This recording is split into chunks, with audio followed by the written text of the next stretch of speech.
Dream, search, drive. Cars.co.za. Hello and welcome back to the Cars.co.za podcast studio. My name is Chira de Siena, and today it is a great pleasure to introduce our audience to Amasi Mwela, who is our new MD here at Cars.co.za. Hi Amasi, how are you? Fine, thanks Chira. How are you doing? Fantastic. It's always a pleasure to come down here and see how you guys are suffering out here in the Cape. Well, you know, the occasional once-in-a-century storm, but other than that, no, we seem to be okay.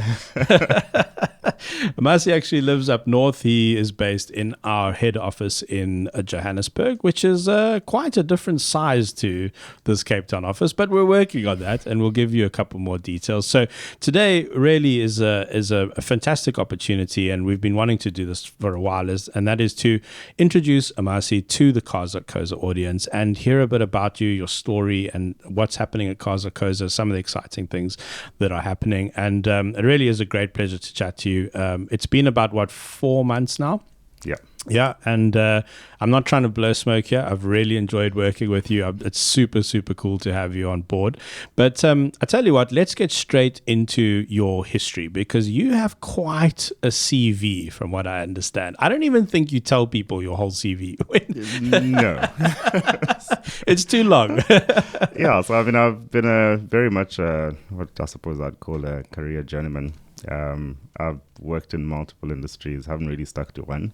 I had a boss many years ago who told me to stick to one thing if I wanted to make it or build a decent career. So I went out and I did the exact opposite.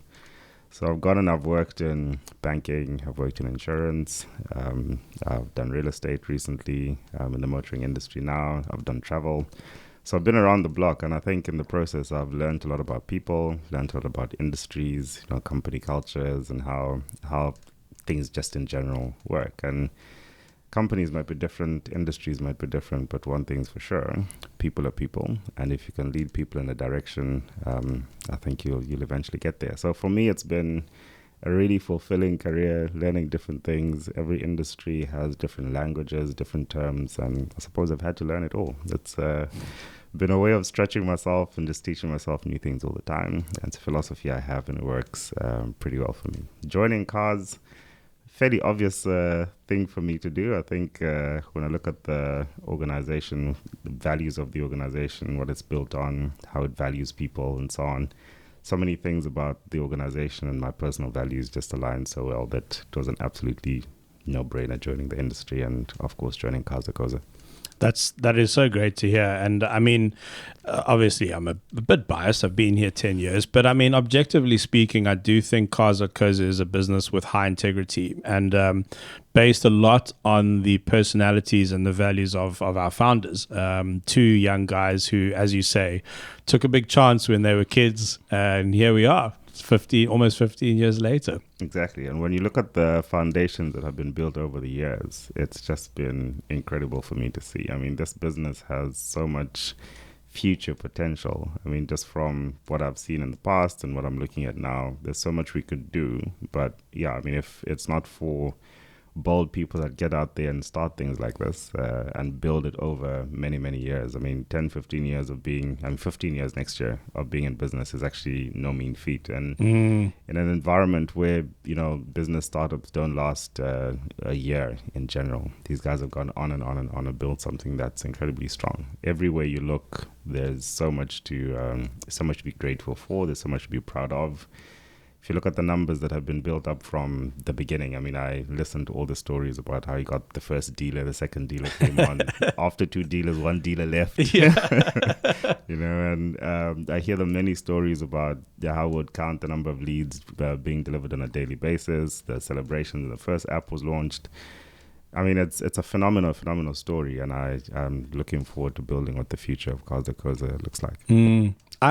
For me, obviously I'm very visible when it comes to this business. I'm sort of become the face and the voice of it, I suppose, through the YouTube channel, really, and our social media. So I get approached a lot, and people like to chat to me a lot about the business. And it feels in a way that the business has ingrained itself into South African culture and society. So it's almost like it's always been there. It kind of has that feeling to it now. But I think that what people, or what is maybe not as appreciated, and maybe something we haven't spoken about as much in the public domain, is that Cars.co.za is a real South African startup success story. Like, there was no outside investment. It was totally bootstrapped.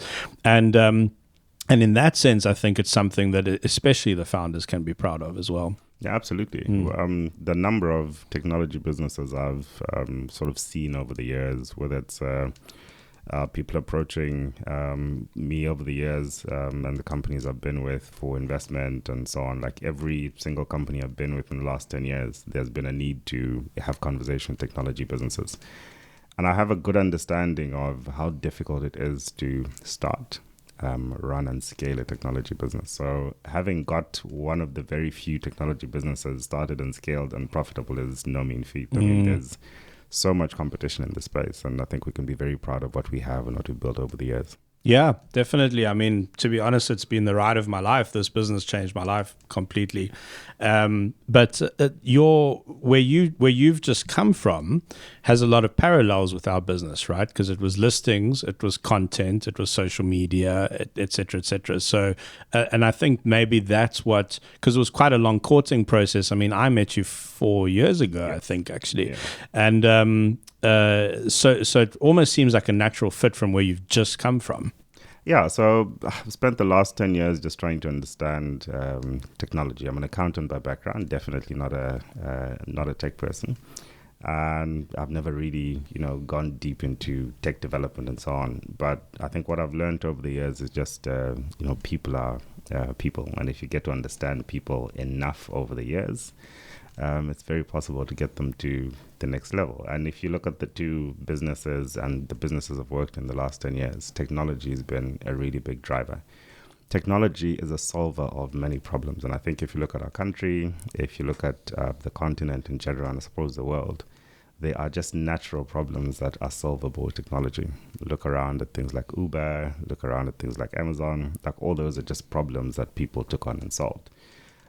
We have solved, the ability for people to find cars quickly in one place, more than 75,000 cars in one place. My previous business was similar, but in the real estate space.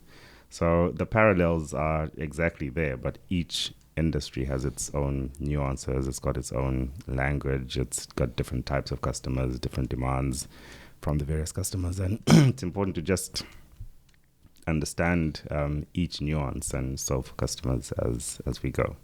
I must tell you this funny story. We were working here in the Cape Town office, and this lovely couple came in, and they'd moved down from Bloemfontein, and they had found a Hilux on our site. So we had this long chat, and we were carrying on, and then they eventually said to me, "Can we have a look at this Hilux?" So I said, "Oh, show me the listing." And the Hilux was in Pretoria, the particular one that they found. So I said, and I explained to him, "No, we're a classifieds business. We don't actually hold stock." And then the guy's wife hit him on the arm, and she said, "I told you this place doesn't look like they can park 80,000 cars." I said, no, I don't think there's anywhere in the country where you can park 80,000 cars. But it's a staggering number when you think about it, actually. It's a staggering number, and it's also quite funny sometimes, as I travel and I walk around, I suppose, in my, Cars.co.za top and the like. Sometimes people think we actually do have these cars parked somewhere. So yes. We'll just fetch it from you from the back. Yeah, I can confirm we do not. It's a tech business, and all we have is cars that are being advertised by different dealers, different people on their website. And if you're looking for a car to buy, you kind of go there and find them all, but they don't belong to us. And, we don't sell cars. But talking about tech, we've recently, I think, had a bit of a coup in the industry, and that is the ability that we've added to the site for our users to WhatsApp the dealer. Yeah. And from what I can tell, I'm not massively involved in the dealer side of the business. I keep my head down and I make videos. But from what I can tell, this has gone quite well for us. Yeah, it has. I mean, we sat down a couple of months ago to try and figure out, what was the next iteration of reaching the customer. And I think what became very obvious is almost everybody is on WhatsApp in some shape or form. I mean, some of the stats you read out there is about 96% of South Africans currently. 96%. 96% of South Africans who use the internet are on WhatsApp. That's everyone. Yeah, I mean it's a sizable number, and obviously this is where the consumer is. That's where the customer is. I think over the years it's been one of those things where from a tech point of view, when is the best time to integrate into some of these platforms, accept them as a norm for communication and so on. And when I look at WhatsApp, it's a fairly obvious thing to do. Everybody is on it. And obviously we make connections between the dealer and the user. And we decided to do a quick experiment and see if this is something we could connect. We tried that, launched a POC, had a couple of dealers jump onto it, and it just grew. Over a 2-3 week period, we had literally hundreds of dealers signing up. And what we have now is the ability for you to chat to a dealer straight from our platform. So that's live, it's working, and it's been very fascinating to actually see what people are doing with WhatsApp. So initially it was just the thought process would be you'll be able to link up with the dealer immediately, and the dealer begins to chat with you. But people have taken this quite far, and again, I suppose when you do start some of these things, you never know where it's going to land up, right? And I'm seeing behavior that's very interesting. So we're seeing customers calling the dealer on video and asking them to show them the vehicle. Wow. Okay. So hopefully the dealer's not at home in his underpants. Exactly. So now I'm looking for proof before I get into the car and go and actually see it. I'm looking for you to show me while you're on the dealership. But that makes so much sense, right? Because it saves you as a customer having to make time in your day, get in your car, drive to the dealership, which is like, what, a 2-3 hour process, and you can just have a quick look at the car on video. What a pleasure. Exactly. And I suppose over the next couple of years, the idea will be for us to be a lot more in touch with what's going on in the country in general and what's going on in the technology spaces, and beginning to just integrate technologies that are coming up. WhatsApp's not a new thing.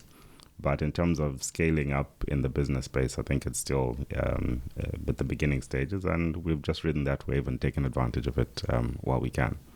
I think it makes so much sense. I mean, companies like, in my experience, where I had a really good experience was Fly Safair. So their WhatsApp line works particularly well, So it seems like businesses that need to interact with thousands of customers a month or whatever the case may be are moving to WhatsApp. And this, of course, was Mark Zuckerberg's plan all along, right? Exactly. He's like, that's how I'm going to get more money out of businesses. Yep. So it's working for him. But at the same time, it's working for us, Absolutely. So we'll take it. And I've had a lot of good feedback on that. And it's another really great aspect of having the details come to you on WhatsApp is that it's easy to forward. Yeah. So, for instance, a lot of people ask me for car advice, and now they're just forwarding me the stuff that they're getting on our WhatsApp. Yeah. So it's just almost you almost have this community effect as well, which is great. Yeah, that's where the bulk of us are, and I think businesses evolving into that space is almost a very natural thing, and we obviously don't want to be left behind. So we've done it, and we've done it now. Yeah. So basically now, if you hit our site, you can put through a lead through the traditional lead form where the dealer will call you back. You get a unique number with most of our dealers where you can just make a direct phone call if you want. So you don't have to go to Google and find the dealer and find their number. That's right on our site. Then we have the WhatsApp, which seems to be what people's preferences, right? Yeah, I mean, do we have stats on the proportions of what people are using? At this point in time, I think phone is a natural thing. So a lot of people wanted to just pick up the phone and phone. But the more and more we look at the stats, the more it starts evolving towards WhatsApp being the primary form of communication across the board. I think we're now in an environment where people actually preferring WhatsApp to phone calls. That's just how the world has moved, and our platform is showing similar statistics at the moment. Yeah, I saw this funny tweet where, well, it's not called a tweet anymore, is it? It's called an X or a post or whatever it is. But someone said, as a society, we tried inventing technology where we could all phone each other, but we all just decided we'd rather send each other lots of little messages instead.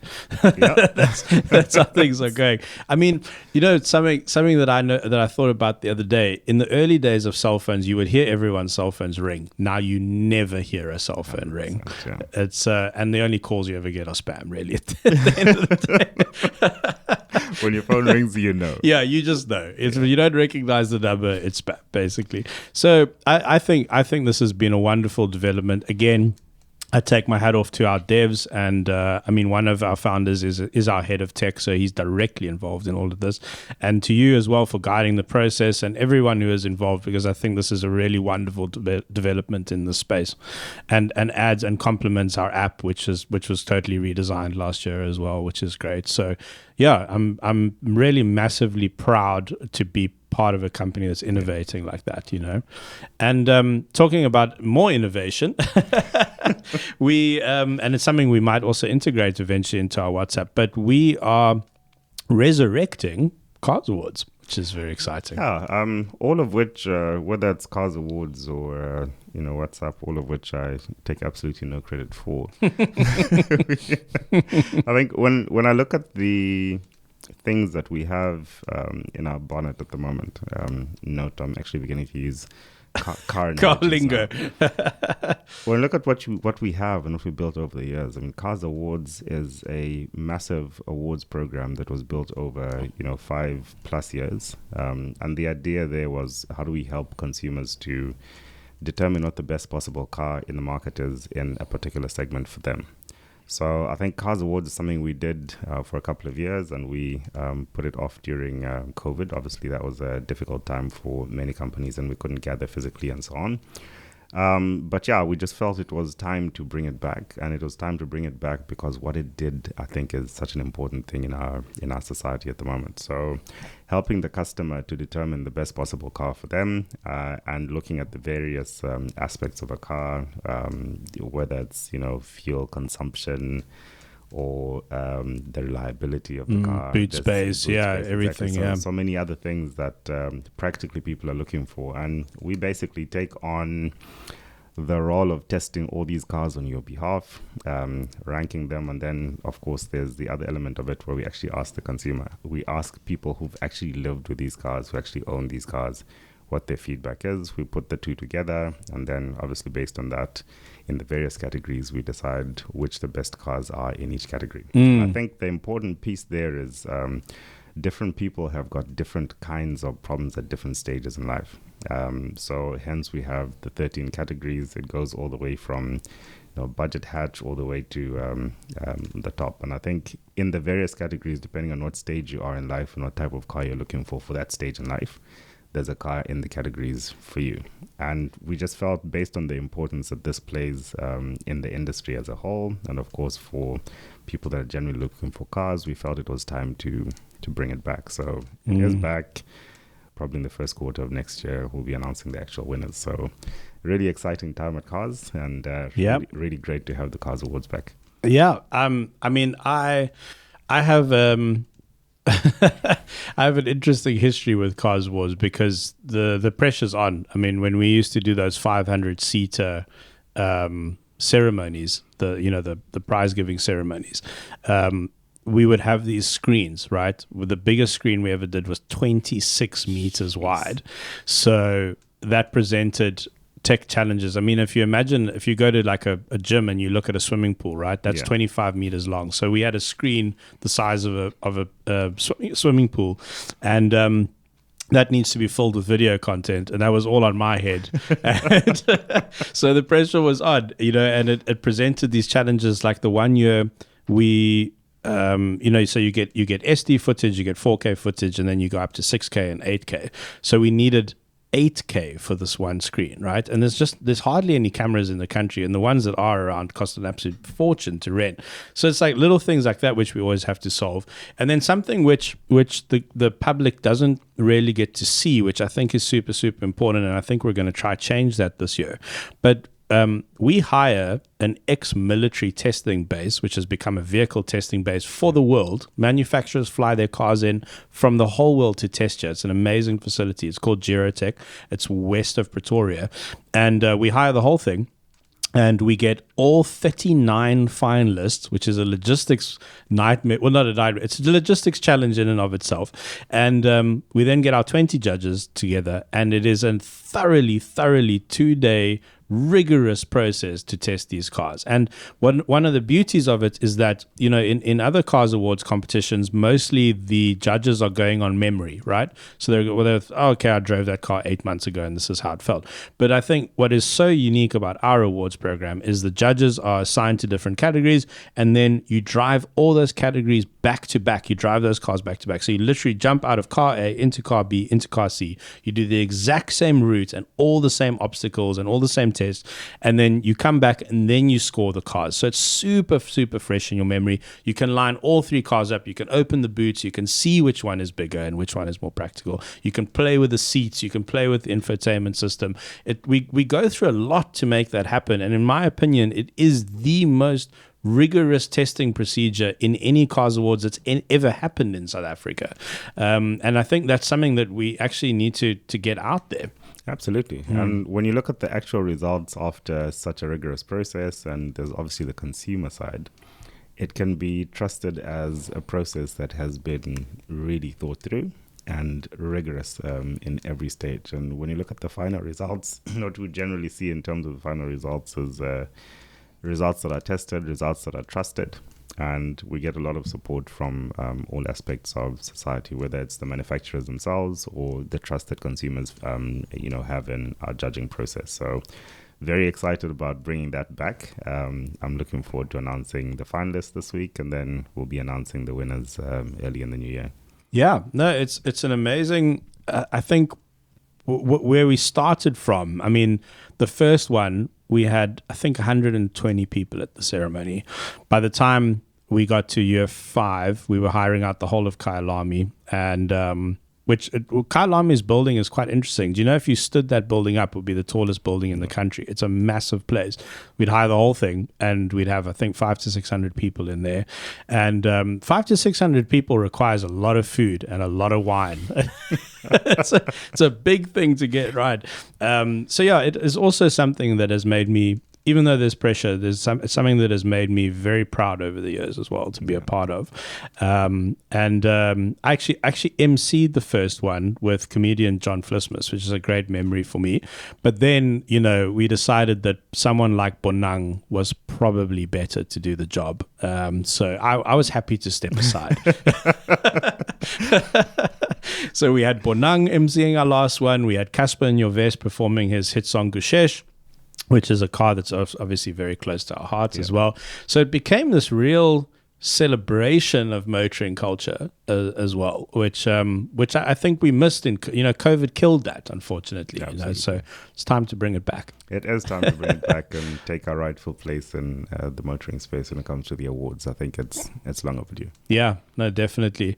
And I think Cars Awards is something that is born out of the culture at Cars.co.za. And one of the amazing things about Cars.co.za is that the staff churn rate, like no one leaves. I mean, I've been here 10 years. This year we have 4 people celebrating 10 years. Last year we had 2. Next year we have 7 people celebrating 10 years. It's like people are just, it's a company, I think, which genuinely has people's well-being at heart. It is. It's very rare to actually find such a knit-together organization. And I think that just speaks to the leadership that the company has had over many, many years. So people here generally like being here.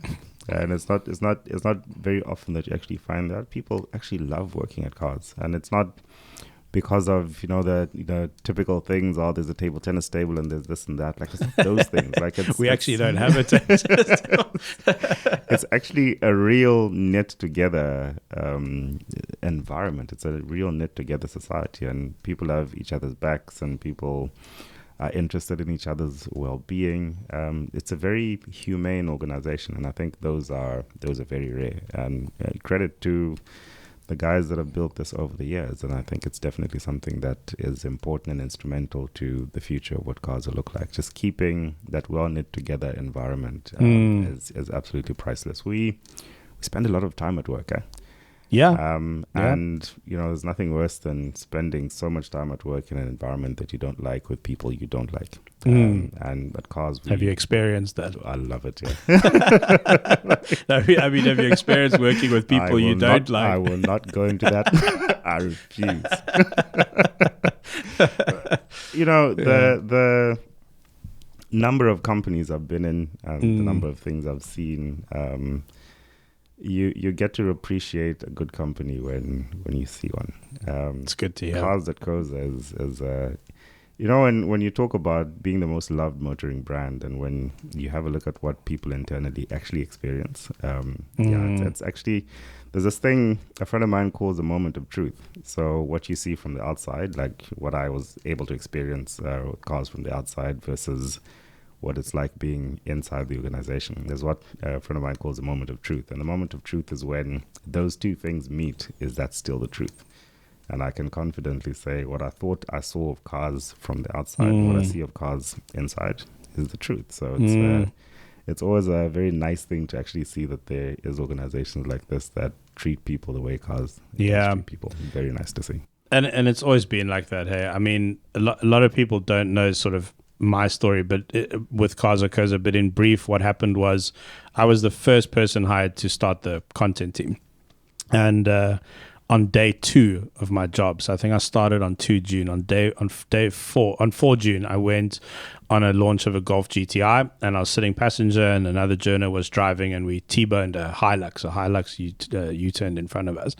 And I was quite badly hurt. I was unconscious, and I walked away from the accident.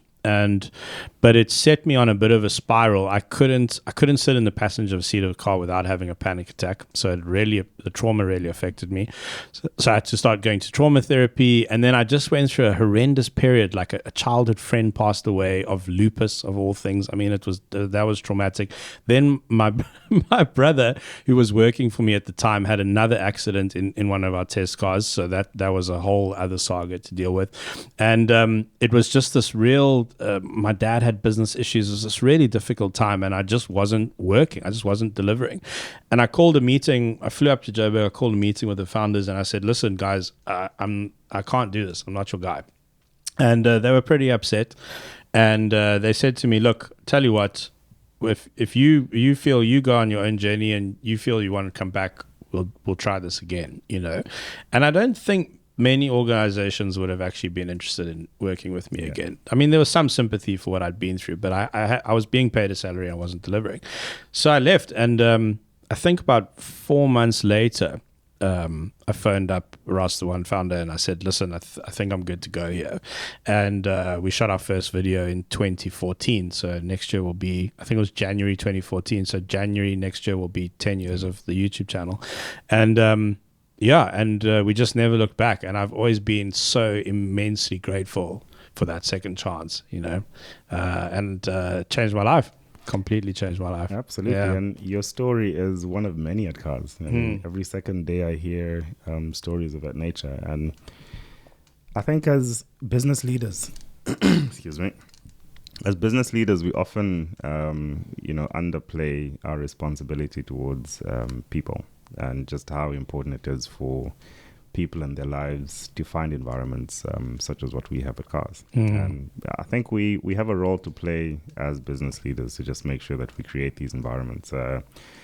One of the most critical things I've learned over the years is there's a saying called "culture is a shadow of the leader." And when you look at the culture internally, it's an absolute shadow of the founders and what they initially set out to build. And we've got an amazing environment. And for those who would like a home and you believe that you've got some special talent, I mean, people like you are out here living their best lives. It must be really tough driving all these cars I see outside. I'm just doing my job. and the kind of freedom we allow people to have. I mean, it's you guys have built out what you wanted to build out and what you envisioned in the YouTube channel. And there's so many examples of people in Cars that have built out what they envisioned. So people bring their best selves to work. People bring their ideas to work. People are able to execute on their ideas. And irrespective of kind of where you look in the business, it's just a string of people who bring themselves to work, fully execute what they believe in, and see the results. And if you make a mistake, you make a mistake. Such as life, we move on. Yeah. It's been really fun to actually, even in the early days, take some risks, do a few things that otherwise would be frowned upon in other businesses, and see what happens. We're a bold brand. We take bold steps. We make big decisions and figure it out. And yeah, it's a very inspiring business to actually work in. Only been a couple of months for me, but I think being able to see what we have done over the years, what we have done so far, and what the future of this business looks like, I think it's a very exciting business to be a part of.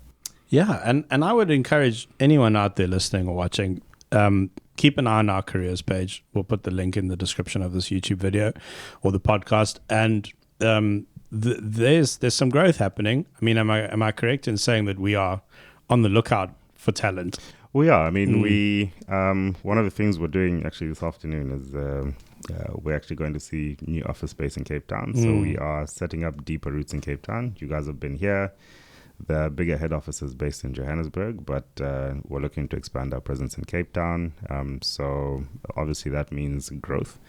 The content team is on this side largely, but obviously with the new office space, we'll be looking to expand some of the other capabilities that we're looking to build out. We'll be looking for a couple of technology people and so on. So I think I'm excited about the fact that we'll be getting bigger in Cape Town. I think it's a very exciting prospect. And obviously that just signals our intentions for growth over the next couple of years. So really looking forward to that. And at some point in time, I think we'll be rolling out what roles we'll be looking forward to fill up the Cape Town office. Significantly smaller on this side at the moment, but we'll be looking to grow it over the years.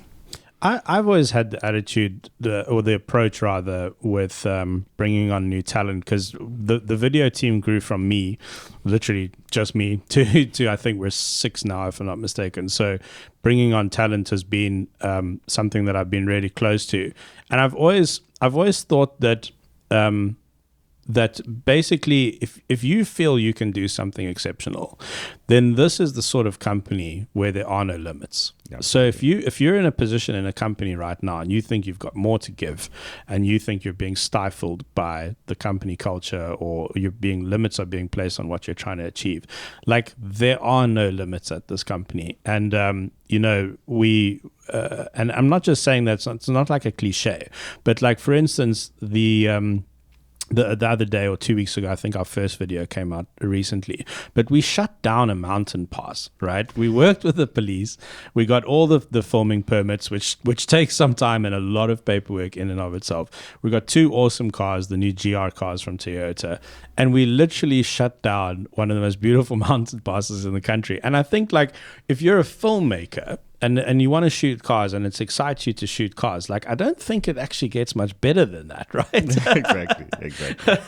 And I think that's just a metaphor or an example of, if you're in the tech space or whatever space you're in, if you're in marketing, I think if there's something there's something exceptional you want to do, this is probably the right place to do it. It is. Yeah. So it's a business that has the appetite for it. And what's very rare is actually to find businesses that do have appetite for that level of literally madness. It's on-edge stuff. And there's something you said in one of the reviews you did, I think it was the Toyota one, where you looked at the camera and kind of said, sometimes this job delivers. I did feel like that driving here this morning. Sometimes this job really does. Yeah. And it's interesting, but wherever you look in the cars business, you just see that. I mean, we spent some time together as a team over the weekend in Joburg. And I looked around and I thought to myself, this is very different. And it's a bit surreal sometimes because, there are days when you look around and go, geez, know where I am, but I'm happy I'm here. Yeah, I've been so fortunate to be in a company where I really like the people I work with, you know. And look, work is grind sometimes, you know. That's it at the end of the day. And I think a lot of people see what I do and they're like, that looks cool. That's what I want to do. And but driving cars is probably about 10% of my entire work life.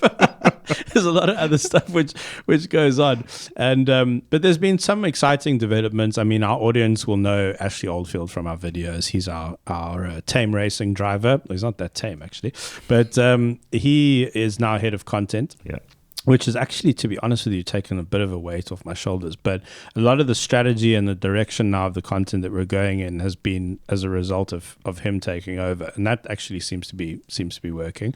There was quite a bit of a shuffle in the business as well in quite a few departments, and I think by and large it's going well. It is going pretty well. So the shuffle is pretty much driven by people's wants, desires, hopes, dreams, what you want to sort of achieve over the future of your own career and trajectory. And yeah, it's been a very nice consultative process, and it's settling in nicely, and people are enjoying having some form of lanes in which to operate and live out their best lives. Yeah. So I suppose we can maybe wrap it up with a bit of, maybe I'll give you my opinion and you give me yours. But Cars.co.za turns 15 next year. By our 20th birthday, what's sort of in your head? What's the vision? A significantly bigger business in terms of numbers of customers being helped, a significantly more focused business in terms of what we're able to get out for our customers, a significantly bigger business in terms of people. I specifically say people not because we are, going out there to just, grow for the sake of growing. But when you look at the responsibility we have to the society in which we live, I generally believe that as organizations, the more we're able to do, the more we're able to expand, the more we can solve actual problems in the country. It's very worthless to be in business and absolutely solve nothing. Unemployment for young people is a massive thing. If we don't grow, we can't help to solve that problem. So I see a significantly bigger business in terms of people as well, because we have a responsibility largely to make sure that we play our part in terms of developing and growing the country and growing the economy. So innovation for me, being able to be profitable as a business, being able to drive revenue as a business is to make sure that we're able to play that role in our society. So us having a successful business, us having a thriving business is a responsibility we have. And I take that incredibly seriously, and I take the role of leadership incredibly seriously, because I think it's important to understand that these roles, I call it, are borrowed. So leadership roles are borrowed. We're all living on borrowed time. There comes a place and a time where you move on, and when you do move on, it's important to look back and ask yourself, what have I done to better society? Because there will come a time when leadership positions are never permanent, ever. It's a point in time, and during that point in time, what are you able to do that will enable people to look back one day and go, his contribution to society was this? And yeah, for me, I'd really want a significantly bigger, thriving business with happy, very, very happy people. And as the business succeeds, we want our people to succeed. What does success look like for people? I think it's important that everybody who works here down the line is a lot more comfortable than they are. They're able to look after their families in a much better way than they are at the moment. And as we grow together. And growth for me also means just personal development, ensuring that the people that work here are being given the tools, ensuring that people that work here are being given the space to be themselves and be the best possible selves that they can be. As a company, again, we have a responsibility to our people to develop them, to give them opportunities, and to make sure that they are in a position to succeed. If our people succeed, we succeed. Yeah. I'd like to personally develop on a beach in Thailand in 5 years' time. That's where I see my growth happening. No, I think, for me, I'd like the YouTube channel to be about 3 times the size. Yeah. I think that's doable. And I do think I'd like to I'd like to see a bit. I've seen a lot of the world through my job, which I'm so grateful for. But I think I'd like to make films in different parts of the world. Okay. And I'm just going to send Sean the footage I'll just upload it from wherever I am. Yeah. You guys edit it. That's your problem. And then I'll move on to the next country. No, I mean, I've been doing this. I shot my first car review when I was 20. And I'm turning 38 in December. So it's a long run. I feel like there's going to have to be some new challenges for me, but don't worry, everyone, I'm not going anywhere. I never plan to leave Cars.co.za. Actually, I think I'll just maybe modify my role slightly. We'll find you. Yeah. and I really hope that you will stick around for a long time as well. It will be a real pleasure and honor to work with you in building this business. So I think on that lovely note, I want to say thank you very much. Thank you for your time. Thank you for joining us at the business. It's really been great to work with you and to learn from you as well. I think you've achieved a hell of a lot in your lifetime. You bring a wealth of experience, and I think I speak for the whole team when I say that that things feel good right now. Which is cool. Yeah. Thank you. I think things feel good for me too. I think there's nothing that gives me more pleasure than being able to look at what we have, look at the future, see a vision of the future and walk a path with people along that journey. So I'm looking forward to building cars. I'm looking forward to building cars into a commendable, high-flying business that is able to deliver for our customers. On one side, we have a two-sided platform, obviously. So on one side is the consumer, on the other side is our dealer partners and OEMs, the manufacturers of vehicles. It's this, wheelhouse that we manage. We're at the center of the wheelhouse, the wheelhouse, and I think it's just an important thing to make sure that our customers feel on both sides, whether it's the consumer, the dealer, the manufacturers, that they feel that we're a part of, one business and we're a part of one industry, and we look to build that industry as we progress over the next couple of years. So I look forward to working with our people. I look forward to working with our partners. I'm still getting around to meet people in the industry, and those I haven't got to yet, I'll be there soon enough. And thanks for hosting me, Chiro. I really enjoy coming to Cape Town. We should do these things more often. Yeah, I mean, I don't see, maybe once a quarter or biannually we do a little update, something like that, a little business update. Now you're pushing it. But okay, once a year. No, thank you. I feel like I could chat to you all day, but we'll do a quick little product push quickly. If you're looking for unique gifts for petrol heads, you'll see some of them in the foreground here. We've got a huge SentiMETAL shop. Just go to sentimetal.shop. And actually, what's coming soon to the store, this is a personal mission of mine, is these. We're bringing them back. The last time we made them was something like 6 years ago. Yeah. So these are collector's items. So we'll get some new ones into the store as well. You'll be able to pick up a Cars.co.za mug. Definitely check out our app if you don't have it. It's a great way to search for cars. We'll put the links to the downloads in the description below. It's completely free. It's one of the biggest apps in the South African App Store as well.